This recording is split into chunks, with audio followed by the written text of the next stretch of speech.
নমস্কার, good morning সবাইকে। আজকে আরেকটা নতুন ভিডিও নিয়ে চলে এসেছি, তো আমার সাথে থাকো, দেখতে থাকো। তো দেখো, এখানে চা বসিয়ে দিয়েছি রোজকার মতন। তো আজকে সকালটা চা দিয়ে শুরু করলাম। তো তোমরা সবাই গরমে কেমন আছো? আমি তো আর কি বলবো, বিন্দাস আছি, খুব বিন্দাস। এনজয় করছি গরমটাকে আর কি। এর থেকে ভালো আর কিছু বলার নেই। যত গরম বলবো তত বেশি আরও কষ্ট হচ্ছে। তো দেখো, এখানে কালকে সন্ধেবেলা যখন আমার ভিডিওটা নিশ্চয়ই যারা দেখেছো, যে কালকে বেরিয়েছিলাম, তো আসার সময় একটা নতুন চা পাতা নিয়ে এলাম কিনে। তো ওটা দিয়েই আজকে চাটা করছি, কেমন লাগে কে জানি খেতে। সেটার জন্যই আমার আবার চায়ের ফ্লেভারটা না ছাড়লে সেই চা মানে খেয়ে পোষায় না। তো কালকে ভিডিওতে আমি বলেছিলাম ঠিকই যে সারা রাস্তায় কোথাও আমি চায়ের দোকান পাইনি। তোমরা হয়তো অনেকেই ভাববে যে ডানকুনিতে গেছিলো, মানে অত দূরে গেছে, কোনো রাস্তায় চায়ের দোকান নেই। আর বড় বড় রাস্তার পাশে তো থাকেই, দিল্লি রোডে ওখানে তো চায়ের দোকান ছিল না সেটা না, মানে চায়ের দোকান ছিল, কিন্তু কি বলতো, ধাবার চা খুব একটা ভালো হয় না। তো ওই জন্য সেখানে আমরা চা খাই, নিজে বাড়িতে এসে নিজেরা ভালো করে বানিয়েই খাবো। তো দেখো, এখানে আমার চা কমপ্লিট।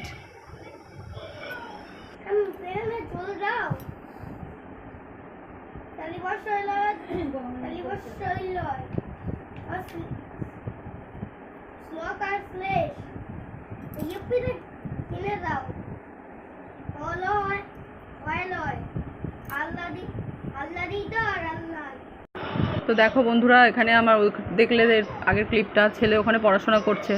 তো ছেলেকে পড়তে বসিয়ে আমি এখানে চলে এসেছি রান্নাঘরে কিছু কাজ করব। তো যা গরম পড়েছে, গরমের মধ্যে কাজগুলোই করছি। তো দেখো, এখানে জলখাবারের কয়েকটা বাসন বাকি ছিল, সেগুলো জাস্ট মেজে নিচ্ছি। আর রাতের দু একটা থালা বাসন ছিল, কালকে রাতে আর গরমে কিছু মেজে রাখা হয়নি। মানে গরমে না আর ভালো লাগছে না, খুব কষ্ট হচ্ছে। তাও যে বললাম যে আমি বিন্দাস আছি, মানে এনজয় করছি আর কি গরমটা, আর কিছু বলার নেই। এর থেকে ভালো আর কি বলবো জানি না। ভগবান যে কবে বৃষ্টি দেবে, বর্ষা কবে আসবে তা তো জানি না। বর্ষা আসার দরকার নেই, অ্যাটলিস্ট বৃষ্টি তো একটু হোক, 1-2 ঘন্টা, সেটাও হচ্ছে না। মানে একদম যা তা অবস্থা, সেই মনে হচ্ছে যেন রাজস্থানে থাকি, যে যেখানে বৃষ্টি নেই, কিছু নেই, সবাই একটু বৃষ্টির জন্য হাহাকার করে, জলের জন্য উপরের দিকে তাকিয়ে থাকে চাতক পাখির মতন, যে আকাশে একটু মেঘ দেখলেই যে কখন এই বুঝি বৃষ্টি নামবে। তো আমাদেরও এখন সেই অবস্থাই হয়ে গেছে। আর হবেই, কেনই বা হবে না। গ্লোবাল ওয়ার্মিং, এত গাছ কেটে ফেলছে, বিশ্ব উষ্ণায়ন, সব কিছুই জানো নিশ্চয়ই। তো আজকাল চারিদিকে শুধু ফ্ল্যাটই দেখি, চোখে খালি ফ্ল্যাটই পড়ে, গাছপালা তো আর চোখে পড়ে না।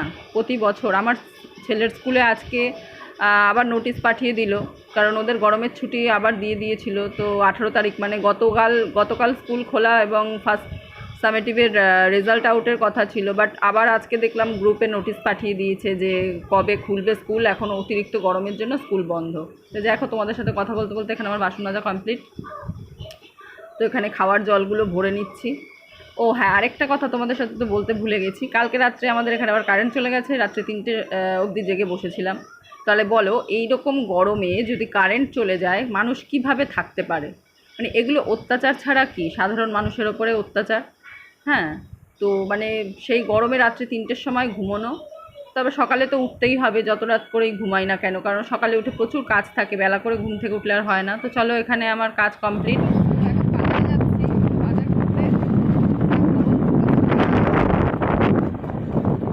বেরিয়ে পড়েছি, বাজারে বাজার করে নিয়ে আসি।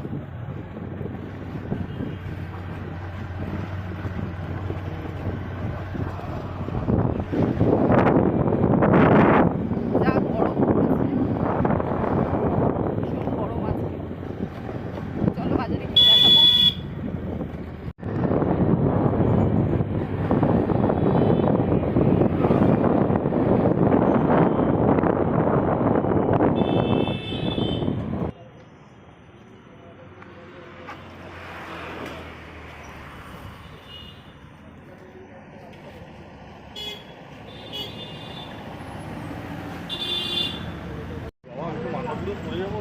আর এটা নিলে 5 টাকা, ওটা বেলটা নিলে 5 টাকা।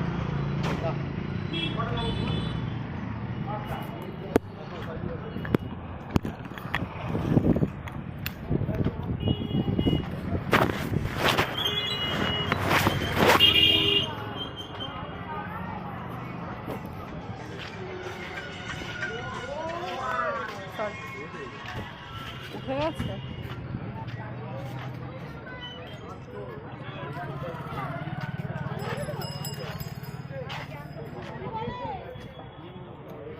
মাছির কাছে কি আছে?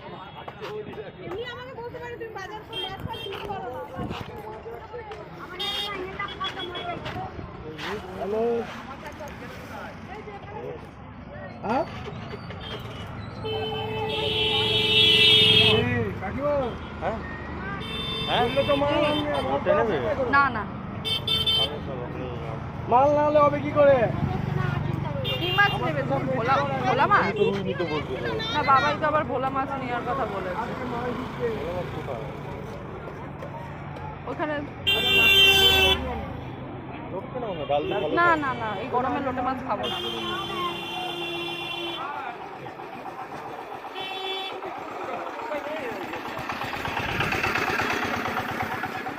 মাল কিনে নিবো, কাজ করবো না।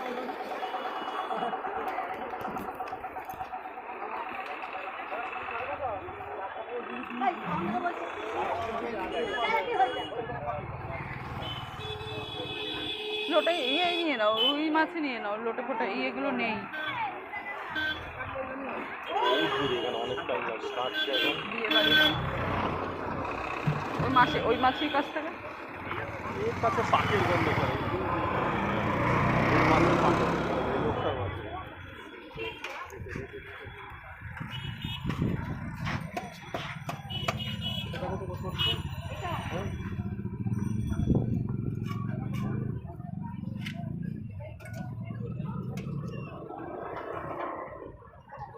টাকা। ডিম দি দাও না।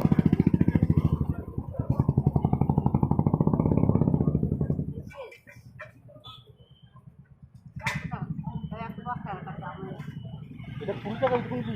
20 টাকা না, এই মাছটা কত ওজন হয়েছে দেখো, আমি তো 90 টাকা চাই না দেখো। ওই যে ডিম লাগবে না, কাল তো ডিম লাগবে না। 100 টাকা দেবে তো? এটা বললাম 90 টাকা। এইটা 90 টাকা, ডিমটা দিলে 100 টাকা হবে না? না না ছোট টাকা।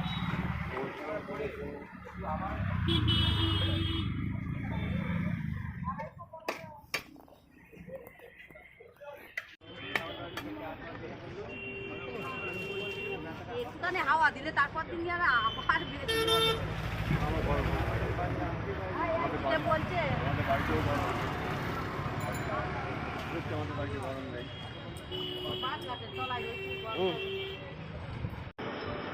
তো দেখো বন্ধুরা, একটু বেরিয়ে পড়েছিলাম বাজারে, তো ওজন করে এখানে মাছ নিয়ে নিলাম, রুই মাছই নিলাম। ছেলে চেয়েছিল ভোলা মাছ খেতে, কিন্তু ভোলা মাছটা আর নেওয়া হলো না। ভোলা মাছ সেরকম ভালো দেখলাম না। লোটে মাছ রয়েছে, এই গরমে লোটে মাছ একদম ভালো লাগছে না। তার মধ্যে কালকে চিকেন হয়েছিল, এত পেঁয়াজ রসুন এত খাওয়ার গরমে গ্যাস হয়ে যাবে। তো এখানে মাছ কাটা হয়ে গেছে, রুই মাছই নিয়ে নিলাম।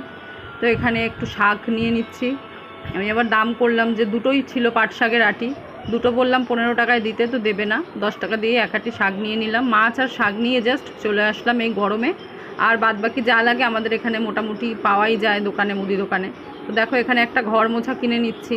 আমি আগের ক্লিপে বলেছিলাম, ভিডিও ক্লিপে, যে আমার ঘর মোছাটা ভেঙে গেছে, তো বেরোনো হচ্ছে না বলে কেনাও হচ্ছে না। তো এই জন্য আজকে একবারে বাজার করে ফেরার পথে একটু এখানে কিনে নিলাম, ঘর মুছতে সুবিধা হবে। এখানে আমি ঘরে কিনে নিয়েছি, কিনে এইভাবে বাইকে যাচ্ছি। মার্লিন যাবো, মার্লিন দিয়ে ঘুরবো, ভীষণ রোদ আজকে, মানে এই রোদে ছাতা ধরে বসে আছি, আবার এই ঘরের মধ্যে এটারে নিয়েছি কিনে। হ্যাঁ, তো চলো এবার বাড়িতে যাচ্ছি, বাড়ি থেকে। মার্লিন যাবো নাকি? এই নমস্কার, এই মা এখন এই মা কি করছে? নতুন ঝাড় দেওয়া এইটা নিয়ে আসলো, এইটা নিয়ে আসে বাইনো করে। কি কেন মা? হয়ে গেছে করা, কেন বাকি তো আছে? তো দেখো বন্ধুরা, এখানে আমি ঘর মুছবো বলে সব রেডি করছি। বালতিতে জল নিয়ে নিয়েছি। তো সকালের মোটামুটি সব কাজ করে তারপরেই বাজারে বেরিয়েছিলাম, যে ঘর মোছাটাও কেনার বাকি ছিল। আমি জানি এটা কিনে নিয়ে আসবো, আর মাছটা নিয়ে এসে তারপরেই ঘরটা মুছবো, কারণ এত কোমরে ব্যথা যে মানে বসে বসে না ঘর মুছতে খুব কষ্ট হয়। নিশ্চয়ই আমার বয়সী যারা আছো বা বুঝবে, কাকিমা জেঠিমা যারা আছো, দিদিরা আছো, যে সত্যি মেয়েদের একটা সমস্যা থাকে, ডেলিভারির পরে অনেক রকম প্রবলেম থাকে, যেগুলোর কারণে অনেক সময় কোমরে ব্যথার একটা সমস্যা দাঁড়িয়ে যায়। তো যাই হোক, আর আমার এমনিতেও একটু ভিটামিন ডি, ক্যালসিয়াম এগুলো একটু কমই শরীরে, তো সুতরাং সেই কারণে একটু প্রবলেম হয়ে যায় যে খুব বেশি একটু ব্যথা হয় মাঝে মাঝে। তো এখানে ঘরটা মুছে নিচ্ছি, তারপরে রান্নায় যাব। তো শরীরটা আজকে খুব একটা ভালো লাগছে না, জানি না কেন হঠাৎ করে শরীরটা খুব খারাপ লাগছে। তা মাকে বলছিলাম যে আজকে রান্নাটা একটু তুমি করে দাও পারলে, কারণ সকাল থেকে আজকে অনেক কাজ করেছি, তারপরে আবার বাজারে গেছি এই রোদে, তারপরে বাজার ফাজার করে আবার এসে এই ঘর মোছাটা বাকি ছিল। সকাল থেকে ঘরের প্রচুর কাজ থাকে, এই এত কাজ করে না আজকে যেন কেন এত ঘাম হচ্ছে আমার, অসহ্য মাথাটাও যন্ত্রণা করছিল, হঠাৎ করে কেন জানি না মাথা যন্ত্রণা শুরু হলো। তো মা বললো একটা গ্যাসের ওষুধ খেয়ে নে, তো খেয়ে নিয়েছি কিন্তু তাও কমছে না। যেন ঘরটা মুছে মাকে বললো আমি স্নান করে একটু বসবো, তুমি একটু ঘরটা মাছটা মানে ভেজে একটু ঝোলটা করে নিও। তো মা বললো ঠিক আছে আমি করে দেবো, তুই চিন্তা করিস না। তো এখানে ঘরটা মুছে নিচ্ছি। আকাশটা আজকে বেশ মেঘলা হয়ে রয়েছে, সকাল থেকে কেমন একটা মেঘ হয়ে রয়েছে, কিন্তু বৃষ্টি কতটা হবে জানি না। তো দেখো এখানে ঘরটা মোছা মোটামুটি আমার হয়েই এসছে। তো বাজার করে চলে এসেছি বলে একটু শান্তি যে একটা বড় কাজ হয়ে গেছে। আমি যেতাম না বাজারে, আমার হাজব্যান্ডই যেত, কিন্তু তো দেখো এখানে মাছগুলো ভেজে নিচ্ছে। মা এখানে ভাজছিল, আমাকে বললো একটু উল্টে দে, আমি আবার গিয়ে একটু উল্টে দিলাম। তো বাজারে হাজব্যান্ডই যেত, বাট ওই ঘর মোছাটা কেনার ছিল, ও বললো আমি ওসব বুঝি না, তুমিই চলো সাথে, তুমি গেলেই ভালো হবে। তো ওই জন্য আমি গেছি। কেউ বলছে কোনটা আনবো না আনবো বুঝতে পারবো না, তারপরে তুমি মানে বাড়িতে সে করবে, অশান্তি করবে যে না এটা কেন আনলে ওটা কেন আনলে। তো যাই হোক আমিই গেলাম ওই জন্য সাথে, আর আমি আমার পছন্দ মতন কিনে আনলে যতটা ভালো হবে ততটা তো বুঝবে না। তো চলো আজকের ভিডিও এখানেই রাখছি, সবাই ভালো থাকবে, টাটা।